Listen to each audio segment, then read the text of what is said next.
नवरात्रि शुरू हो गए हैं तो आप सभी को चैत्र नवरात्रि की हार्दिक शुभकामनाएं। और काफ़ी सारे लोग इस नवरात्रि में व्रत उपवास भी करते हैं। तो व्रत उपवास करो और व्रत का खाना ना खाओ, ऐसा तो हो ही नहीं सकता है।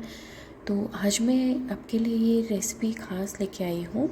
ये है व्रत वाली कचौरी, जो मैंने बिना फ्राई किए बनाई है, मतलब शैलो फ्राई की है। तो सबसे पहले मैंने यहाँ पे क्या किया है, जो हम स्टफिंग बनाएंगे ना, उसके लिए मैंने यहाँ पे रोस्टेड पीनट ले लिए हैं। उसको हल्के से मतलब मैंने कढ़ाई में अच्छे से रोस्ट करके उसके छिलके निकाल दिए हैं और मिक्सी में ना उसको पल्स मोड पे 2 बार चला लिया है। इससे क्या होगा ना, वो दरदरा सा एक पाउडर जैसा बनेगा। मतलब पूरा पाउडर फॉर्म नहीं चाहिए, थोड़ा सा वो दरदरा चाहिए, कुछ टुकड़े मुंह में भी आने चाहिए उसके, वैसा वाला। तो बस मैंने उसमें ज़्यादा कुछ मसाले भी नहीं मिलाए हैं। टेस्ट के अनुसार नमक, थोड़ी सी लाल मिर्च के पाउडर और थोड़ा सा धनिया जीरा पाउडर और मामूली सा आधा चम्मच जितना ही गरम मसाला। और ये जो कचौरी रहती है ना, उसका स्टफिंग खट्टा मीठा चटपटा सा रहेगा, तो उसके लिए 1 चम्मच मैंने लिया है शक्कर, खूब सारा धनिया, 1 टीस्पून जितना तिल, थोड़ी सी किशमिश, आप चाहो तो यहाँ पे काजू बादाम मिला सकते हो। 1 टेबलस्पून जितना मैंने यहाँ पे डेसिकेटेड कोकोनट लिया है, वो प्लीज़ ऐड करिएगा, स्किप मत कीजिएगा। या फिर आप चाहो ना तो यहाँ पे फ्रेश कोकोनट का भी इस्तेमाल कर सकते हो। और टेस्ट को बैलेंस करने के लिए ना, मतलब शक्कर हमने डाली है तो बैलेंस आउट करने के लिए मैंने 1 से 1.5 नींबू का रस यहाँ पे मिला दिया है। और सारी चीज़ों को ना अच्छे से मिक्स कर लेना है। और वो ऐसा कुछ दिखेगा, मतलब मिक्स करने के बाद आप चाहो तो यहाँ पे हल्दी डाल सकते हो। कोई कोई लोग हल्दी नहीं खाते, कोई खाते, तो आप मतलब चाहो तो डाल सकते हो। और जो मतलब मैंने नमक डाला है ना, वो मैंने सादा नमक डाला है, आप चाहो तो सेंधा नमक भी उसमें इस्तेमाल कर सकते हो। अब हमारी फिलिंग तो बन के रेडी हो गई थी। अब हम आउटर लेयर है ना, वो बनाने की के लिए क्या करेंगे, मैंने यहाँ पे 3 बड़े आलू ले लिए थे और उसको अच्छे से बॉईल कर लेना है। बॉईल करते टाइम हमें ये याद रखना है कि जो हमें आलू है ना, वो पानी पानी नहीं चाहिए, ज़्यादा मतलब बॉईल किए हुए नहीं चाहिए, हमें थोड़े से सूखे वाले चाहिए, ताकि जो हमारी जो आउटर लेयर है ना, वो हमने मतलब अच्छी मिले। वरना पानी पानी होगी तो क्या होगा, हम जब ये आरा लोट इसमें ऐड करेंगे ना, तो वो एक चिकना मतलब लेयर, मतलब मिक्सचर तैयार होगा। हमें जो है ना, आलू एकदम सूखे सूखे होंगे ना, तो हमारा जो बाहर का लेयर है वो अच्छे से हम उसको जब सेकेंगे ना, तो वो चिपकेगा नहीं एक दूसरे के साथ। अब जो आउटर लेयर है ना, उसमें मैंने अरारोट और नमक टेस्ट के अनुसार मिला दिया है। और आप चाहो तो यहाँ पे अदरक और मिर्च का पेस्ट, काली मिर्च, ये सब मिला सकते हो, पर मैं यहाँ पे एकदम सिंपल तरीके से, सिंपल वे में बना रही हूँ।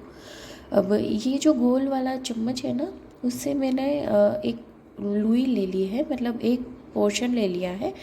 ऐसा चम्मच यूज़ करने से जो हमारी कचौरी है ना, वो सारी एक एक साइज़ की तैयार होगी। अब जैसे ही वो मतलब आलू का जो मिक्सचर है ना, उसको अच्छे से हम पूरी जैसा शेप दे के, फिर एक गड्ढे जैसा बना के पूरा जो स्टफिंग है ना, वो अच्छे से भरेंगे और दबाते हुए उसके अंदर उसको गोल कचौरी का शेप दे देंगे।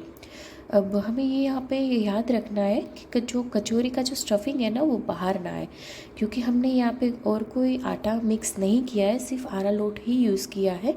तो हमें हल्के हाथों से उसको शेप देना है कचौरी का। कई बार क्या होगा ना, आप जब ये कचौरी का शेप दे रहे हो ना, तो जो स्टफिंग है ना, वो हो सकता है बाहर भी आ जाए, पर इसमें घबराने की ज़रूरत बिल्कुल नहीं है।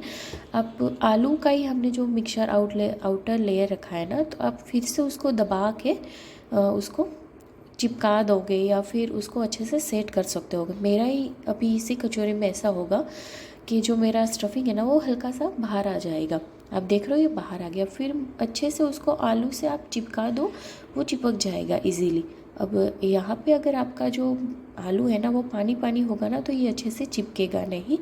और जो आलू है ना, वो हमें ऐसे ही मतलब बॉईल करने के टाइम ये बात याद रख लो कि जो आलू है ना, के मतलब लेवल से पानी कम रखना है, ऊपर तक पानी नहीं रखना है, तो आपके आलू एकदम परफेक्ट बन के बॉईल हो गए। अब मैंने सारी ही कचौरी बना के रेडी कर ली है। अब देखोगे ना तो मेरी 18 से 19 कचौरी बन के रेडी हो गई है 3 आलू में से, और मेरा इतना मसाला बच गया है। आप चाहो तो किसी और सब्ज़ी में या फिर व्रत की जो आप आलू वाली सब्ज़ी बनाओ या कोई और सब्ज़ी बनाओ, उसमें आप ग्रेवी के लिए इसका इस्तेमाल कर सकते हो, या फिर कोई और व्रत का खाना बनाओ ना, उसमें भी आप इसका इस्तेमाल कर सकते हो। अब सारी कचौरी बन के रेडी हो गई ना, तो उसको एक कोटिंग देंगे हल्के सा, मतलब बहुत ज़्यादा हम कोट नहीं करेंगे। जो आरा लोट है ना वो, अगर आपके पास आरा लोट नहीं है ना, तो आप जो सामक के चावल आते हैं वो और साबूदाना, इन दोनों को अच्छे से रोस्ट करके ठंडा करके फिर उसका एक पाउडर बना लीजिए, उससे भी आप इस्तेमाल कर सकते हो आरा लोट के बदले में। मतलब सारी कचौरी में ना हम एक साथ ही पहले कोट करके रख देंगे।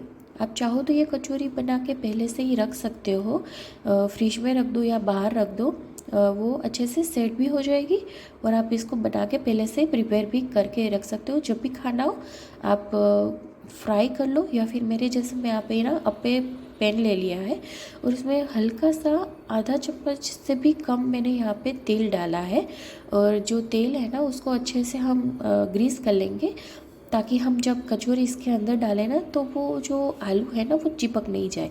अब मेरा अपे पैन है ना वो नॉन स्टिक वाला है, कई लोगों के पास क्या रहता है कोई अलग अपे पैन रहता है, जैसे वो कास्ट आयरन वाला भी आता है, उसमें भी सेम वे से हमें ऑयल से अच्छे से ग्रीस कर लेना है, और हल्का सा गर्म हो जाए ना उसके बाद हम इसमें जो सारी कचौरी है ना वो 1 बाय 1 करके रख देंगे।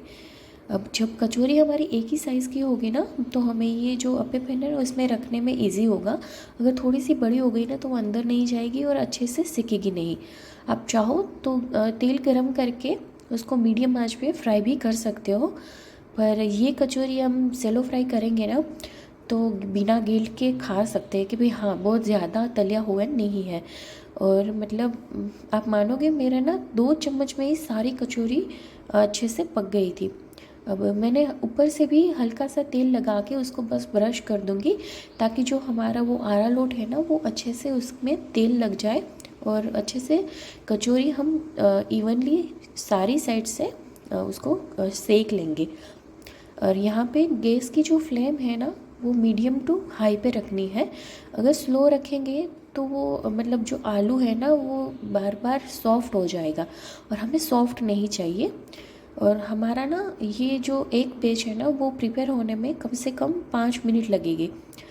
तो जो एक साइड है ना वो सेक के हो गया है, तो मैं उसको हल्के हाथों से ना दूसरी साइड उसको पलटा दूँगी। यहाँ पे बहुत ज़्यादा हमें कोई तेल की ज़रूरत नहीं पड़ेगी, या फिर आप चाहो तो आपके पास अपे पैन नहीं है तो आप कोई भी कढ़ाई में मतलब उसको फ्राई सेलो फ्राई करना है ना, तो उसको कचौरी के बदले आप कटलेस का शेप दे दो तो भी आप सेलो फ्राई कर सकते हो, या फिर पेटिस का शेप दे दो। अब मेरे जो आगे वाला 3 या 4 कचौरी का जो साइड था ना उसमें फ्लेम अच्छे से आ रहा था, तो आगे वाली साइड मेरे 3 जो है ना वो अच्छे से हो गई थी, तो मैं यहाँ पे पलट के जो बाकी के हैं ना उसको आगे लाके फिर दूसरा रख दूँगी पीछे। अब यहाँ पे आप देखोगे ना तो मैंने अभी दूसरी बार तेल नहीं लगाया है, क्योंकि हम जब पहली बार सेकेंगे ना तभी हमें तेल लगाना है अंदर, बार बार लगाने की भी ज़रूरत नहीं पड़ेगी। जब हम रख देंगे तब ऊपर से हम उसको वापस से थोड़ा सा तेल में ब्रश कर लेंगे। तो ऐसे ही करके ना मैंने सारी कचौरी शैलो फ्राई कर ली थी, तो यहाँ पे कचौरी तैयार है। और मैंने ना यहाँ पे साथ में जो ये राजकोट वाली फेमस ग्रीन चटनी आती है ना वो बनाई थी, और गुड़ और इमली की चटनी है। अब देखोगे ये मतलब कितना अच्छा से अंदर से सेक गया है, और स्टफिंग भी अंदर से एकदम अच्छा है। तो आपको ये मतलब बिना तली हुई 2 चम्मच में ही प्रिपेयर हो गई कचौरी कैसी लगी है व्रत में खाने वाली, प्लीज़ मुझे कमेंट करके बताएं। और आगे भी आपको कोई व्रत में रेसिपी चाहिए तो प्लीज़ मुझे कमेंट करें। आप सबको नवरात्रि की हार्दिक शुभकामनाएं।